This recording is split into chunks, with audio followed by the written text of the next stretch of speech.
Kasih tau gue ya. Iya, ya udah po, ayo duluan ya. Halime, ngapain bengong di sini kayak ayam makan karet? Nungguin apaan? Nih, mau ngebenerin sepatunya Rohaya, Bang. Udah pada mangap tuh. Ini parah nih, Bang, nih. Tuh, mangapnya lebar bener, Bang. Tuh. Oh, ini sih urusan gampang. Udah biar aja gua cari tukang sol. Oh, kagak usah, Kakak. Udah. Lu kenapa sih gak mau gue tolongin, ha? Kan gampang. Lu tinggal kasih ongkosnya, lebihin dikit kan beres. Ya itu tuh masalahnya kalau sama Abang. Uude orangnya. Apaan udah? Ujung-ujungnya duit. Ogah. Halime, lu mau minta tolong sama siapa lagi? Abang lu tuh gue satu-satunya semate wayang. Lu mau minta tolong sama babe nggak boleh nyuruh orang tua yang nggak baik. Emang Abang lupa? Gara-gara Abang tuh rambut Rohaya jadi pada rontok, rusak. Enggak ah. Mendingan Ayo bawa sendiri ke tong sepatu. Oke, nggak apa-apa.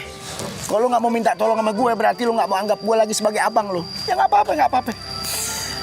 Fit. Bang. Abang ngambek, Bang. Ya udah deh. Abang bawa ke tukang sol sepatu ya, Bang. Nah, begitu dong. Ongkosnya mana? Iya, bentar. Apa sih, Bang? Ketintip. Ah, ngelongok doang.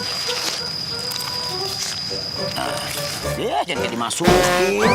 Ya, Bang. Cuman itu doang sisanya, Bang. Biar ada temennya di kantong, masa diri-diri. Bang.